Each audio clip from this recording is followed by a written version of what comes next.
இப்பொழுது மாவட்ட ஆட்சியர் அவர்கள் கூறியது பொழுது இந்த நிகழ்வு சம்பந்தமாக உடனடியாக என்னை கிளம்ப சொல்லி நமது தமிழக முதல்வர் அவர்கள் உத்தரவின்படி நான் நேற்று இரவு உடனே கிளம்பி இங்கு கரூருக்கு வந்தேன். இங்கு வந்த பல இடங்களில் பத்திரிகை நிருபர்கள் சார்பாக பல கேள்விகள் கேட்கப்பட்டது. அதில் முதலாவதாக எதற்காக இந்த பகுதியை நீங்கள் தேர்ந்தெடுத்தீர்கள், இதற்கு முன்னால் கொடுக்கப்பட்ட பகுதியை ஏன் நீங்கள் அவங்களுக்கு பர்மிஷன் கொடுக்கலன்னு கேட்டாங்க. இதில் சொல்லக்கூடிய மேட்டர் என்னன்னா 23/9 அன்று ஃபர்ஸ்ட் ஒரு பெட்டிஷன் கொடுக்குறாங்க. அந்த பெட்டிஷனில் அவங்க கேட்டது லைட் ஹவுஸ் ரவுண்டானா அப்படிங்கிற பகுதியை கேட்குறாங்க. அந்த லைட் ஹவுஸ் ரவுண்டானா ஒரு ஹை ரிஸ்க் பிளேஸ். ஆக்சுவலி நீங்கள் பார்த்தீங்கன்னா அந்த ரவுண்டானா போய் பார்த்தீங்கன்னா உங்களுக்கு தெரியும். ஒரு பக்கம் ஒரு பெரிய பெட்ரோல் பங்க் இருக்குது, அடுத்த பக்கம் ரைட் சைடில் நீங்கள் பார்த்தீங்கன்னா நம்ம அமராவதி ரிவர் இருக்குது, பெரிய பிரிட்ஜ் போகுது. ஸோ அந்த இடத்துல இந்த மாதிரி ஒரு டென்ஸ் க்ரௌடை போய் நம்ம அதில் போய் பேக் பண்ணி அது கண்டக்ட் பண்ணுறது ஒரு மிக கஷ்டமான ஒரு சூழ்நிலை. அதை பார்த்த உடனே ஒரு ரிஜெக்ஷன் ப்ரொசீஜர் தயார் பண்ணிட்டாங்க காவல் நிலையத்தில். அது கொடுக்கும் பொழுது அவங்க ரொம்ப இன்சிஸ்ட் பண்ணி அடுத்தது கேட்டது. அடுத்த நாள் அவங்க கேட்டது பொண்ணுங்களுக்கு அந்த ரவுண்டானில் கொடுங்க, இல்லைனா உழவர் சந்தை அதில் கொடுங்கன்னு சொல்லி கேட்டுக்கிறாங்க. அந்த உழவர் சந்தை மைதானம் அந்த இடமும் கொஞ்சம் குறுகலான இடம். அதுலேயும் இது மாதிரி ஒரு டென்ஸ் க்ரௌடை நம்ம பேக் பண்ணி வச்சு நம்ம கண்டக்ட் பண்ணுறது மிகவும் கடினம். அப்போ சொல்லும்போது தான் இப்போது ஒரு கட்சியில் சார்பாக இப்போ அந்த வேலாயுதபுரத்தில் கண்டக்ட் பண்ணும்போது சுமார் ஒரு 12,000 15,000 பேர் நடத்திருக்காங்க. அது ஒரு அப்ரூவ்ட் பிளேஸ். அந்த பிளேஸில் நீங்கள் நான் நடத்திக்கலாம்னு சொல்லி காவல்துறை சஜஷன் கொடுத்துருக்காங்க. அதை முதல்ல அவங்க வேண்டாம்னு சொல்லிட்டு அப்புறம் அவங்களே அப்ரூவ் பண்ணி அவங்களே பெட்டிஷன் அவங்களே கொடுத்து அதை 26 அன்றே பெட்டிஷன் கொடுத்து அவங்களே அன்றைக்கி ஆர்டர் வாங்கிடுறாங்க. ஸோ இதை பொறுத்த வரைக்கும் இது நம்ம தமிழக வெற்றிக் கழகம் அந்த மெம்பர்ஸ் யார் பெட்டிஷன் கொடுத்தாங்களோ அவங்கள்ட்ட பேசி அவங்கள்ட்ட சொன்னதுக்கு அப்புறம் தான் நம்ம அப்ரூவல் கொடுத்து அந்த பர்மிஷன் நம்ம கொடுத்தோம். அடுத்ததாக பலர் கேட்டது காவல்துறையின் எண்ணிக்கை நீங்கள் ரொம்ப மிக குறைவாக போட்டுக்கலான்னு சொல்லி கேட்டாங்க. அதாவது பொதுவாகவே நம்ம ஒரு க்ரௌடுன்னு நம்ம அசஸ் பண்ணுறோம்னா அது நாங்கள் ஒரு ஸ்கேல் எடுப்போம்.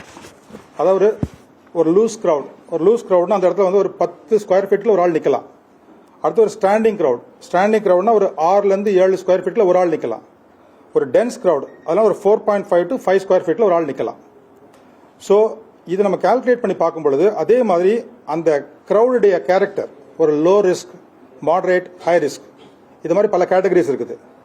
பொதுவாகவே ஒரு லோ ரிஸ்க் க்ரௌடுன்னா ஒரு போலீஸ்மேன் ஃபார் 250 to 300 பீப்புள், அதான் லோ ரிஸ்க் கொடுக்கக்கூடிய பந்தோபஸ்து. அடுத்ததாக மாடரேட் ஸ்கேல் இருந்ததுன்னா 1 policeman for 100 to 150 people. High ரிஸ்க்னா 1 போலீஸ்மேன் ஃபார் 50 பீப்புள். இங்கே 27ஆம் தேதி நடந்த நிகழ்வுக்கு அவங்க கொடுத்த பந்தோபஸ்த் 500 காவல் அதிகாரிகள், மாவட்ட காவல்துறை கண்காணிப்பாளர் மற்றும் 3 ADSPs, 4 DSPs, 17 inspectors, 58 sub inspectors, மீண்டும் எல்லாம் சேர்த்து மொத்தமாக 500 போல ஒரு ஸ்ட்ரென்த் கொடுத்துருக்காங்க. இந்த ஐஜி சென்ட்ரல் ஜோன் இங்கே தான் கேம்ப் பண்ணிட்டு இருக்காங்க. அன்னைக்கு ஐஜி சென்ட்ரல் ஜோன் இங்கே கேம்ப் பண்ணி ஃபுல்லாக மானிட்டர் பண்ணி வாட்ச் பண்ணிட்டு இருக்காங்க பட்டியல கம்ப்ளீட்டா. அடுத்ததாக இதுவரைக்கு தமிழக வெற்றி கழகம் சார்பாக அவங்க நடத்திய மற்ற பகுதிகளில் உள்ள போலீஸ் டிப்ளாய்மெண்ட் உங்களுக்கு சொல்றேன். இந்த திருப்பி கேட்கறதுனால சொல்றேன். திருச்சி மாநகரத்தில் முதல்ல நடக்கும் பொழுது அங்கே கொடுத்திருந்த போலீஸ் பாதுகாப்பு கொடுத்த காவலர்கள் எண்ணிக்கை 650. காரணம் ஒரு மாநகரம் பிளஸ் ஏர்போர்ட் கவர் பண்ண வேண்டிய ஒரு சூழ்நிலை அங்கே இருந்தது. அதனால அங்கே போடுறது 650. அடுத்ததாக அரியலூர் மாவட்டத்தில் மொத்தம் கொடுத்த காவலர்களுடைய எண்ணிக்கை 287. பெரம்பலூர் மாவட்டத்தில் 480. நாகப்பட்டினம் மாவட்டம் 410. திருவாரூர் 413. நாமக்கல் 279. கரூர் 500. நாமக்கல்ல கூட இதே மாதிரி ஹீட் ஸ்ட்ரோக் ஆகி சுமார் 34 பேர் ஹாஸ்பிட்டலைஸ் ஆனாங்க. அதில் still about 4 people are still observation இருக்கிறாங்க. ஸோ இது காவல்துறை நாங்கள் சொல்ல வேண்டிய உங்களுடைய கேள்விகளுக்கு சொல்லக்கூடிய ஒரு முக்கியமான சில பாயிண்ட்ஸ். அடுத்ததாக இந்த ஆம்புலன்ஸ் எங்கிருந்து வந்துன்னு சொல்லி கேட்டிருக்காங்க. ஒன் ஆஃப் த கண்டிஷன்ஸ் கொடுக்கும் பொழுது போதிய ஆம்புலன்ஸ் வசதிகள் ஏற்பாடு சொல்ல வேண்டிய கண்டிஷனில் கொடுத்துருந்தாங்க. அதற்கு ஏற்றாற்போல் அவங்களே நம்ம அந்த போலீஸ் குவார்டர்ஸ் பக்கத்தில் 2 ஆம்புலன்ஸ் அவங்களே பார்க் பண்ணி அங்கே அரேஞ்ச் பண்ணி வச்சிருந்தாங்க. இந்த நிகழ்வுகள் நடந்து தெரிய வந்ததுக்கு அப்புறம் முதல்மாக காவல்துறையினர் அங்கிருந்து மைக்கில் கூப்பிட்டு சொல்றாங்க போலீஸ் ஸ்டேஷனுக்கு, இங்கே ஏதோ இன்சிடென்ட் நடந்துருச்சு, ஸ்டாம்பீட் மாதிரி தெரியுது, அதனால கொஞ்சம் உடனே ஆம்புலன்ஸ் வர சொன்னாங்க. அதுக்கப்புறம் தான் ஆம்புலன்ஸ் லோக்கல் போலீஸ் இன்ஃபார்ம் பண்ணி அங்கே அமராவதி ஹாஸ்பிட்டல் நிறைய ஒரு nearly about 10 ambulance started moving there. இதை சொல்ல வேண்டிய ஒரு முக்கியமான ஒரு கருத்து. அடுத்ததாக ஸ்டோன் பெல்ட்டிங் இருந்துன்னு சொன்னாங்க. எங்களுடைய தகவல் படி இது வரைக்கும் நாங்கள் விசாரிச்சு பார்த்தபடி அப்படி கல் எறிஞ்சாங்கன்னு சொல்லி இந்த மாதிரி இந்த ஒரு செய்தி எங்கள்கிட்ட கிடையாது ஆக்சுவலா. ஸோ இப்போ இவ்வளவு இருந்ததுக்கு அப்புறம் இப்போ செக்யூரிட்டி எதுவும் லேப்ஸ் இருந்ததா அப்படின்னு ஒரு கேள்வி எல்லாருக்கும் வரலாம். இப்போ தலைவர் வந்து அங்கே தமிழக வெற்றி கழக தலைவர் வந்து தவுட்டுப்பாளையத்திலிருந்து நம்ம கரூரில் அந்த ஜங்ஷன் ரவுண்டான ஜங்ஷன் வர வரைக்கும் இட் டுக் 2 hours. இது வந்து யூஸ்வலாக நம்ம ஒரு 30 minutesல கவர் பண்ணக்கூடிய டிஸ்டன்ஸ், பட் 2 hours ஆச்சுது.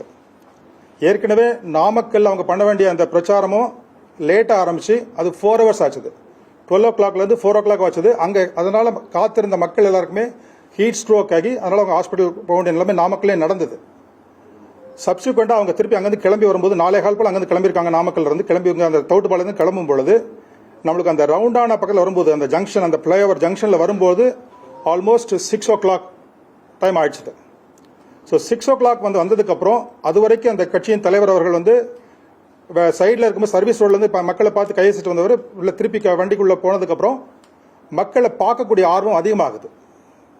ஆகும்போது இந்த பின்னாடி வந்த க்ரௌட் எல்லாமே வண்டி கூட சேர்ந்து போக ஆரம்பிக்கிறாங்க.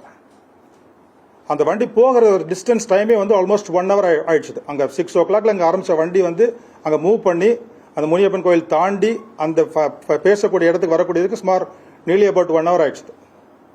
அப்போ அங்கே போகும் பொழுது தலைவரை பார்க்க வேண்டிய ஒரு ஆர்வத்தில் இருந்த க்ரௌட் நேச்சுரலாக 2 சைட்லேயும் இருந்து மூவ் பண்ணும் பொழுது ஏதோ ஒரு இன்சிடென்ட் நடந்திருக்குது. அதை நம்ம கண்டிப்பாக விசாரித்து இன்வெஸ்டிகேஷன் என்ன நடந்ததோ அதை நம்ம கண்டுபிடிக்கணும். இதான் நான் காவல்துறை சொல்லக்கூடிய விரும்புகிறேன். எக்ஸாக்ட்லி, அதான் ஒரு நல்ல பாயிண்ட். இப்போ லீடர் ஆஃப் அப்போசிஷன் வரும்போது நாங்கள் கொடுத்த ஸ்ட்ரென்த் வந்து 137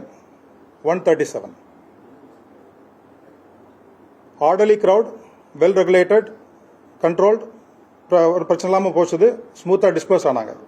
இப்போ நேற்று எங்களுக்கு வந்து இந்த ஆம்புலன்ஸில் வந்து காயப்பட்டவங்களை வெளியே எடுத்து வரும்போது கூட கூட்டு வர முடியல.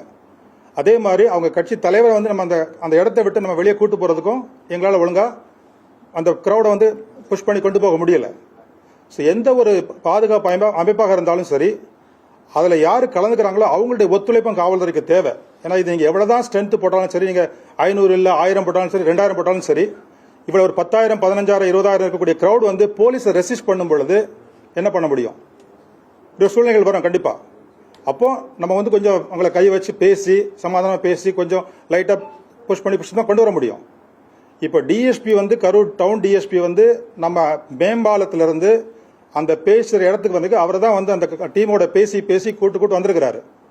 ஒரு அட்லீஸ்ட் 50 meters பிஃபோர் அந்த ஸ்பீக்கிங் பாயிண்ட்ல வச்சு பேசி சொல்லியிருக்கிறாரு, சரி இங்கே நிறுத்திக்கலாம், வேண்டாம் கூட்டம் ரொம்ப ஜாஸ்தியாக இருக்குது, இங்கே வச்சே பேசலாம்னு சொல்லிட்டு. அதுக்கும் அந்த ஆர்கனைசர்ஸ் மறுத்துருக்காங்க. இல்லை நாங்கள் அந்த பாயிண்ட்டுக்கு தான் போகணும், இங்கேருந்து எங்களுக்கு கவரேஜ் நல்லா கிடைக்காது, இங்கேருந்து எங்களுக்கு வந்து சரியாக மைக் கேட்காது, சரியாக கேட்காது. ஸோ அதனால தான் அங்கேருந்து திருப்பி வந்து கொஞ்சம் கொஞ்சமாக வந்து அந்த வண்டியை வந்து கொஞ்சம் புஷ் பண்ணி க்ரௌடை கொஞ்சம் 2 சைடு மூவ் பண்ணி கொண்டு வந்துருக்காங்க. ஸோ அந்த ஸ்பாட்டுக்கு வந்ததுக்கப்புறம் ஒரு 10 நிமிடம் வந்து தலைவரை யாராலும் பார்க்க முடியல. அந்த சமயத்தில் இந்த ரைட் சைடு லெஃப்ட் சைடில் இந்த க்ரௌட் வந்து they become restless, anxiety. So அதை பார்க்கறதுக்காக இல்லை நார்மலி இந்த வர க்ரௌடே வந்து தலைவரை பார்க்கணுங்கிற எண்ணத்தில் வர்றவங்க வந்து 2 புறமும் வந்து பார்க்க முடியாமல் போகும்போது ஒரு சர்ஜ் ஆகுது. ஸோ அதுக்கப்புறம் நடந்தது நம்ம இந்த வீடியோ ஃபுட்டேஜஸ் இதெல்லாம் பார்த்ததுக்கப்புறம் என்ன நடந்தது, ப்ளஸ் நிறைய நாங்கள் பப்ளிக்கிட்ட விசாரித்தோம். அதில் நிறைய பேர் என்ன சொல்கிறாங்க, சார் நாங்கள் 12 மணி 11 மணிக்கெலாம் வந்துட்டோம், காலையில் கூட சாப்பிடாம வந்தவங்களாம் இருக்கிறாங்க, மத்தியானம் சாப்பிடாம நின்றுருக்காங்க, அங்கேயே உட்காந்து அங்கேயே மூவ் பண்ணிட்டு இருந்திருக்காங்க. ஸோ அதெல்லாம் வந்துட்டு ஸோ அவங்களுக்கு தேவையான ஒரு சாப்பாடு வசதிகளோ இல்லை தண்ணி வசதிகளோ இல்லாமல் ஃபுல்லாக அங்கே பேஷண்ட்டாக வெயிட் பண்ணியிருக்கிறாங்க. அவ்வளோதான் வெயிட் பண்ணும் பொழுது ஒரு தலைவருடைய வருகை வந்து தாமதமாகும் பொழுது நிச்சயமாக அந்த க்ரௌட் வந்து ரெஸ்ட்லெஸ் ஆகிறதுக்கு வாய்ப்பு இருக்குது. ஸோ இது எல்லாமே வந்து நம்ம இன்வெஸ்டிகேஷனில் எப்படி நடந்தது என்ன நடந்துச்சு நம்ம வீடியோஸ்லாம் பார்த்தா தான் தெரியும். ப்ளஸ் எவிடன்ஸ் இந்த விட்னஸஸ் அங்கே இருந்தவங்க கலந்துக்கிட்டவங்க அவனோட விசாரிச்சா தான் நம்மளுக்கு என்னன்னு தெரிய வரும்.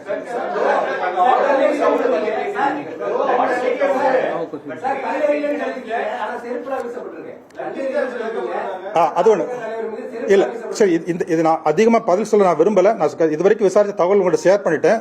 இப்போ கமிஷன் அப்பாயிண்ட் பண்ணியிருக்கிறதுனால முழு விவரங்கள் முழு உண்மைகள் அவங்க ஆராய்ந்து கண்டுபிடிக்க வேண்டிய பொறுப்பு அவங்களுக்கு கவர்மெண்ட் ஒப்படைச்சிட்டாங்க. அதுக்கு மேலே வந்து நாங்கள் வந்து சொல்கிறது சரியாக இருக்காது. ஏன்னா வந்து இப்போ காவல்துறையை நீங்கள் விமர்சனம் பண்ணிட்டு இருக்கிற சமயத்தில் வந்து நாங்கள் சொல்றது சரியாக இருக்காது. என்ன ஒன்று தவறான பொய்யான செய்திகள், ஃபால்ஸ் நியூஸ், ப்ரொபகண்டா, இது வந்து சமுதாயத்தில் ஸ்டேட்டுக்குள்ள ஒரு தவறான ஒரு எண்ணங்களை இது உருவாக்கும். அதை நம்ம அவாய்ட் பண்ணி பீஸ்ஃபுல்லா இப்போ இந்த இன்சிடென்ட்டை இன்வெஸ்டிகேஷன் பண்றவங்களும் சரி, கமிஷன் என்கொயரி பண்றவங்களும் சரி, எவ்வளவு அமைதியாக கன்ஃபர்ம் பண்ணி அந்த ஃபேக்ட் ஃபைண்டிங் உண்மை சொல்றதா சரியா இருக்கும்.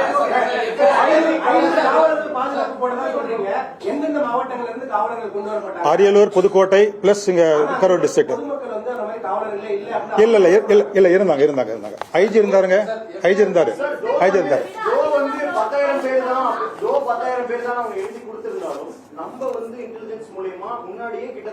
அது சொல்றல. அதாவது ஒரு சரி நான் கேக்குறேன். நீங்க 20,000 கிரௌட் வந்தா கூட ஒரு policeman is equal to 40 people. நாங்க எவ்வளவு போட்டிருந்தோம்? ஒரு போலீஸ்மேன் ஈக்குவல் 20 பீப்புள் போட்டிருந்தோம்.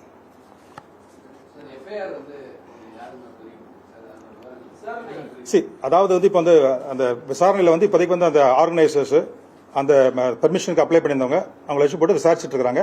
இன்வெஸ்டிகேஷன் பிரிலிமினரி ஸ்டேஜில் இருக்குது. ஃபுல் டீடைல் கிடைச்சுன்னு உங்களுக்கு சொல்லுவாங்க. Let us close this because இல்ல ஏன்னா இதுக்குன்னா இந்த கமிஷன் இருக்கிறதுனால நம்ம திருப்பி பேச அர்த்தம் இருக்காங்க. இல்ல ஓகே ரைட் ஓகே ஈபில பேசிக்கிட்டோம். இல்ல அது நான் இப்ப சொல்ல முடியாது. அவங்க ஈபில சொல்ல கிளாரிஃபிகேஷன் சொல்லுவாங்க.